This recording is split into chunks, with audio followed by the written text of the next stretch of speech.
I'm Dr. Lynn.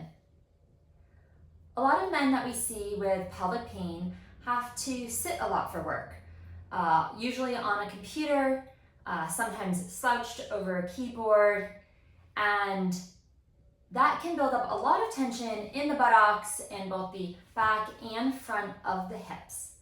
And oftentimes it's just hard to fit in enough stretching in the day to really start to make a change in terms of flexibility to release tension on your pelvic floor structures. So it's really useful to have some stretching options that you can do right at your chair. And then in another video, I'll show you a floor stretching routine that hopefully you can do when you are at home and maybe have a little bit more ability to get on the floor. So the first one that we're gonna do is for your hip rotator muscles. So come a little bit forward in your seat, cross one ankle over the opposite knee, gently push your knee towards the floor, sit really tall, puff your chest out, and then keeping a straight spine, lean forward from the hip. I'm going to show you from a side view as well.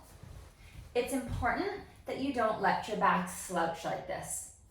That's going to put more pressure on your low back and you're not really going to truly get a stretch for your hip. So you want to sit up nice and tall and then keeping that straight spine, hinge forward from the hip instead of rounding from the low back. Okay.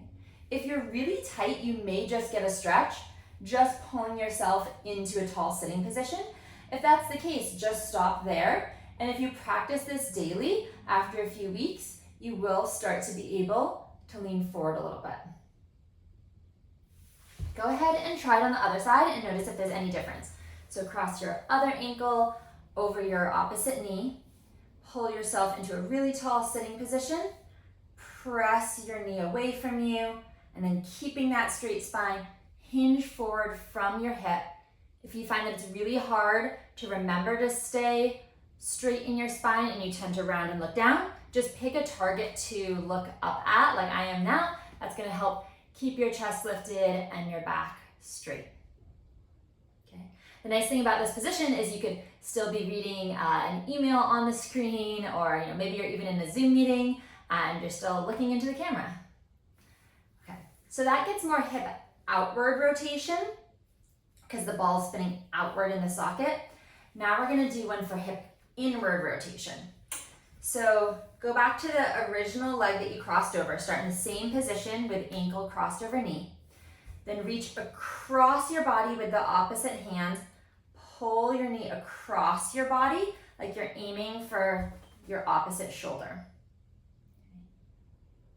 Sometimes it helps if you feel yourself start to slouch to take your free hand and punch it into the seat behind you to help you stay tall. I'll show you from a side view. So if this is the hand that's free, I'm gonna punch it into the seat, press down, use that to help me stay tall as I pull my thigh across my body towards the opposite shoulder. You should be feeling this in the outside of your buttocks and hip, not in your groin. So if you are getting really strong groin pinching, just back out of the stretch a little bit to avoid that. Let's try it on the other side. Cross your other ankle over the knee, reach across your body, pull your knee across your body towards the opposite shoulder. You can use two hands. If your leg's heavy and you need a little bit more help, you could take that free hand, punch it into the seat behind you to help you stay tall. Breathe through it. A lot of people don't hold a stretch long enough to be effective. It usually takes at least 30 seconds to actually allow muscle fibers to start to lengthen and creep past each other like this, actually allowing the muscle to get longer. So be patient, take deep breaths. It's usually much more relaxing to take about 3 long deep breaths to equal 30 seconds instead of counting to 30 over and over again.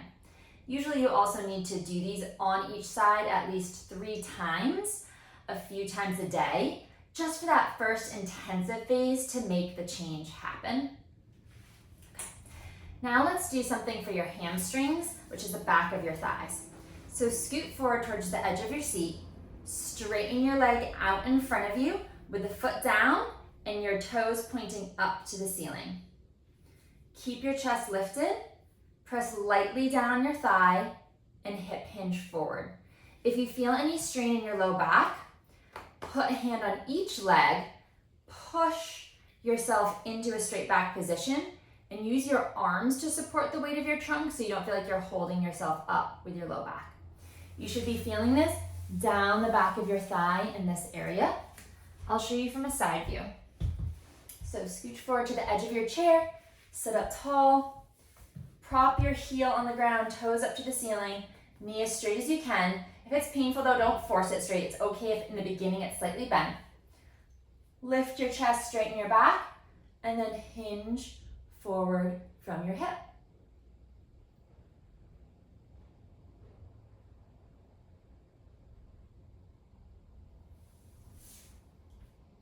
Okay, let's do the other side. Put that left heel out in front of you, sit tall, and hinge forward from the hip. Of course, it's also really important to take standing breaks about every half an hour, some walking breaks too, at least every hour to relieve direct pressure on your pelvic floor. But I hope these options are helpful for something that you can do at your desk, maybe while you're reading some emails or reviewing a document or even in a meeting.